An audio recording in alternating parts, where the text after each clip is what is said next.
Good morning and welcome back to no, wait, this is my house again. So never mind, I'm recording this on the Friday morning.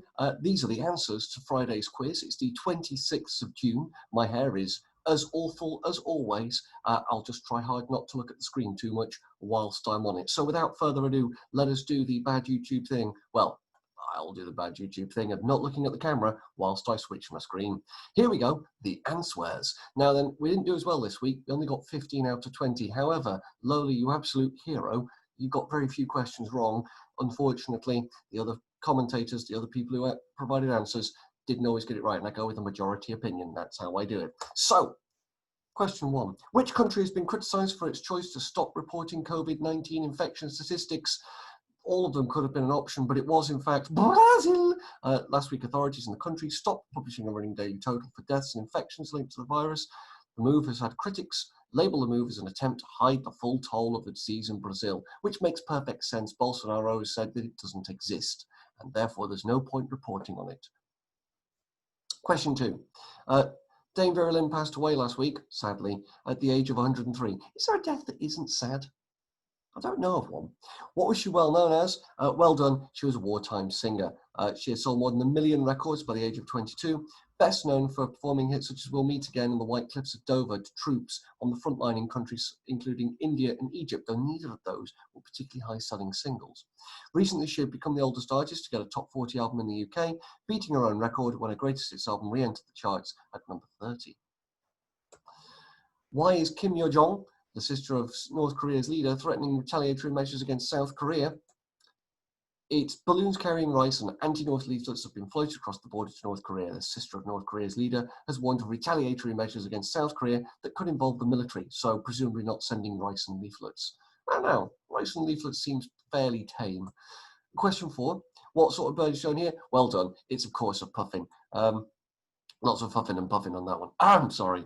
Conservationists believe that puffins breeding off the north coast of England may expand their usual nesting grounds as tourists stay away because of coronavirus. Hooray! An environmental good news story amidst the news that we've re-hit the levels of CO2 emissions and the Great Extinction has accelerated. So, yay for puffins, I suppose.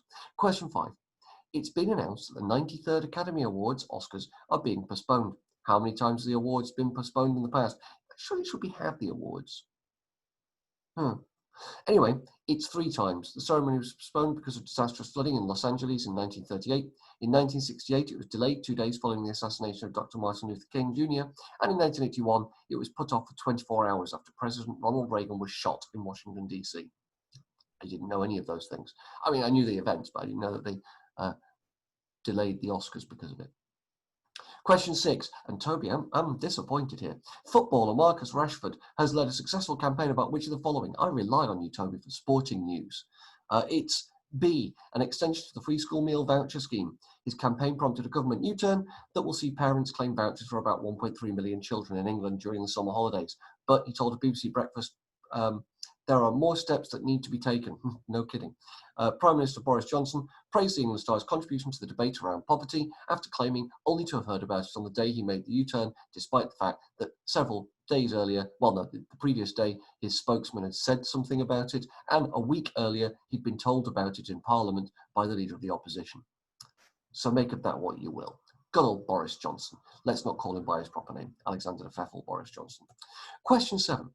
What did women in Switzerland do during an annual protest known as Women's Strike? Now, to be fair, this was a toughie, and I wouldn't have got it. But Lola, you absolute hero, you totally got this. Unfortunately, everyone else got it wrong, so your right answer didn't hit.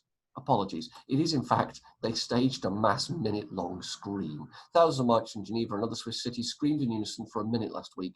Last year, 500,000 Swiss protesters marched to highlight the nation's poor record on women's rights. This year's version was more subdued, given coronavirus restrictions. I don't know, a mass minute-long scream doesn't seem terribly subdued to me. Question 8. What is the last name of the man on the right of this photo? Everyone gave me all of his names. It's Emmanuel Macron. Both Boris Johnson and Emmanuel Macron kept their distance outside 10 Downing Street. Mr. Macron is in London to mark the 80th anniversary of a speech by General Charles de Gaulle, who led French forces asking the population to resist the German occupation of France during the Second World War. Of course, let's hope he didn't read Alexander the Pfeffel Boris Johnson's biography of Churchill in which he claimed that de Gaulle was a bit of a, well, useless entity. So make of that what you will. I'm sure they got on perfectly fine. Question 9. An entrepreneur is destroying free ATMs, automatic telling machines, across Vietnam to help those affected by the coronavirus. What do they give out? Once again, Lodi, you got this one spot on. You were bang on the money. It's rice.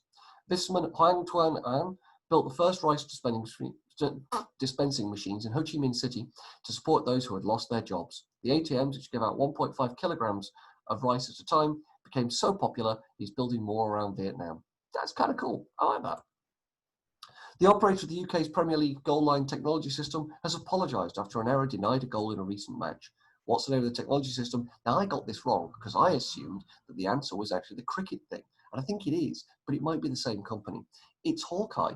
It said it unreservedly apologises and acknowledged that the ball had gone over the line. Well, indeed, Toby, you did get this one right, so thank you. It explained that all 7 of its cameras monitoring the goal were obscured by either the goalkeeper, a defender, or the goalpost. I thought they were in the goalpost. Shows what I know. Question 11. Which 2 countries have accused each other of provoking fighting in a disputed Himalayan border area? It's China and India. At least 20 people lost their lives in the clash in the disputed Kashmir region. The 2 armies later held talks to try to diffuse tensions. Good. I'm glad about that. But only after they killed 20 people. Question 12. Which famous building is shown as this photo celebrating a visit from the French president? Luckily, no one got this wrong. I would have had to disown you. It is, of course, Buckingham Palace. The Prince of Wales, not the Prince and Wales, that would be bizarre, and Duchess of Cornwall welcome Mr. Macron to the UK. And the Red Arrows and their French counterparts, La Patrouille, performed a fly-past above London to mark the occasion. Well, there we go. Isn't that lovely? Question 13. What has increased COVID-19 testing across Singapore revealed? It's revealed that at least half of those newly infected with coronavirus did not display symptoms. Singapore is one of the highest infection tallies in Asia, with more than 38,000 cases. That's not a lot when you think about it, because of mass outbreaks and dormitories for its migrant workers. Asymptomatic transmission had happened more in places where people were living in closely together. Living in closely together? Ugh. Living closely together, which is unsurprising. It's about the amount of time and the amount of infection that you can get over that time. So asymptomatic carriers turn out to actually pass on the virus, which is good news, I think.